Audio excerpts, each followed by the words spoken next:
Hi everyone इस video में हम दो टॉपिक्स कवर करने वाले हैं।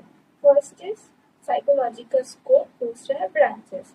सो किसी भी सब्जेक्ट का जो स्कोप होता है वो दो चीज़ों पर डिपेंड करता है। एक कि उसका जो लिमिट ऑफ ऑपरेशन है, मतलब हम उस सब्जेक्ट को कहाँ तक यूज कर सकते हैं, अप्लाई कर सकते हैं। एंड दूसरा कि उसके कितने सारे ब्रांचेस है, उसमें कितने सारे टॉपिक्स कवर्ड है एंड वो मतलब अदर कितने सब्जेक्ट के साथ रिलेटेड है। सो जो फर्स्ट है पॉइंट की limit of operation and application. तो इस फील्ड में साइकोलॉजी मतलब बहुत जगह पे अप्लाई किया जा सकता है। अब साइकोलॉजी को कहाँ पर अप्लाई किया जा सकता है? जो लिविंग ऑर्गेनिजम्स है, मतलब कोई भी लिविंग ऑर्गेनिज्म और उनके बिहेवियर को स्टडी करने के लिए, डिस्क्राइब करने के लिए और एक्सप्लेन करने के लिए साइकोलॉजी का यूज किया जाता है।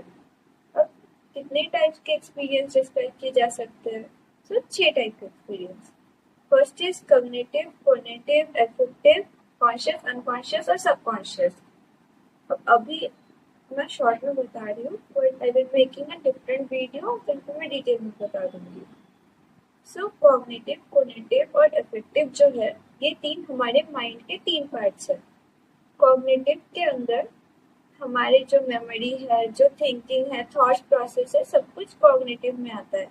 कॉग्निटिव के अंदर आता है कि हम जो एक्शंस कर रहे हैं, मतलब जो डिसीजंस ले रहे हैं, डिसीजन बना के जो एक्शन ले रहे हैं, वो सब कॉग्निटिव के अंदर आता है। और अफेक्टिव में हमारे जितने भी फीलिंग्स है, इमोशंस है, वो सब अफेक्टिव में आता है।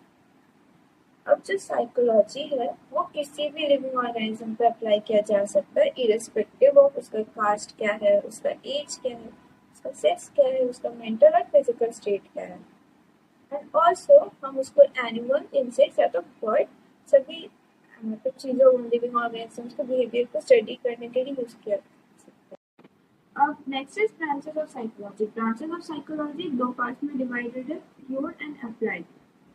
प्योर के अंदर आता है general psychology, abnormal psychology, social psychology, physiological psychology, parapsychology, geo psychology. और अप्लाइड के अंदर आता है educational psychology, clinical psychology, industrial psychology, legal psychology, military psychology, political psychology. तो ये जो प्योर साइकोलॉजी है, ये क्या करता है? ये फ्रेमवर्क, थ्योरी प्रोवाइड करता है, मतलब बेस प्रोवाइड करता है और डील करता है with formulation of psychological principles and theories. Pure psychology के अंदर जो होता है कि प्रिंसिपल्स और थ्योरीज बनाया जाता है, एक फ्रेमवर्क बनाया जाता है, बेस बनाया जाता है साइकोलॉजी का। और अप्लाइड साइकोलॉजी जो है वो प्योर साइकोलॉजी को भी यूज करके दूसरे मतलब वेरियस फील्ड्स में उसको यूज करता है, प्योर साइकोलॉजी को।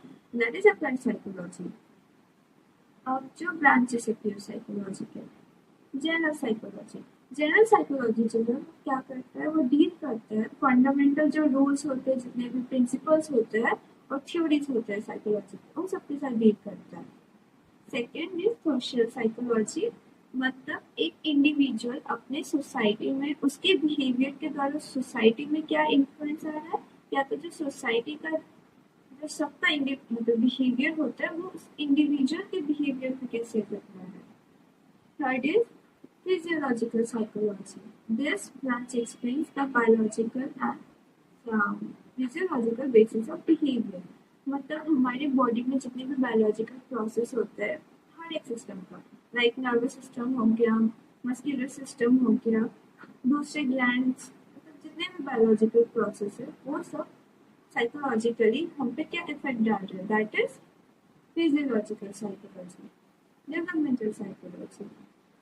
डेवलपमेंटल साइकोलॉजी जो है, इस ब्रांच में एक इंसान के बर्थ से उसके डेथ होने तक वो over the time, over the age, उसके अंदर विद ग्रोथ एंड डेवलपमेंट वो जितना ग्रो कर रहा है उसके अंदर क्या क्या चेंजेस आ रहे हैं, दैट इज डेवलपमेंटल साइकोलॉजी। अब अप्लाइड साइकोलॉजी के ब्रांचेस, एजुकेशनल साइकोलॉजी जो है, मतलब जो साइकोलॉजिकल प्रिंसिपल्स, थ्योरीज हम प्योर साइकोलॉजी में पढ़ के आए हैं, जो सब बनाया गया था उधर, उन सबका यूज एजुकेशनल सिचुएशन में करने से, that is educational psychology. Clinical psychology. Clinical psychology largest सब फील्ड ऑफ साइकोलॉजी में आता है। अभी क्या करता है इसमें, इट डिस्क्राइब जो इंसान का जो मेंटल इलनेस होता है, फिर अबनॉर्मल बिहेवियर होता है, उसके जो कॉजेस होते हैं इसके अंदर वो सब डिस्क्राइब किया जाता है, और जो ट्रीटमेंट होता है उन सबको सजेस्ट किया जाता है। थर्ड इज मिलिट्री साइकोलॉजी, जो कि मिलिट्री साइंस में यूज किया जाता है। It deals with various topics like how to keep moral of soldiers and citizens high during war time.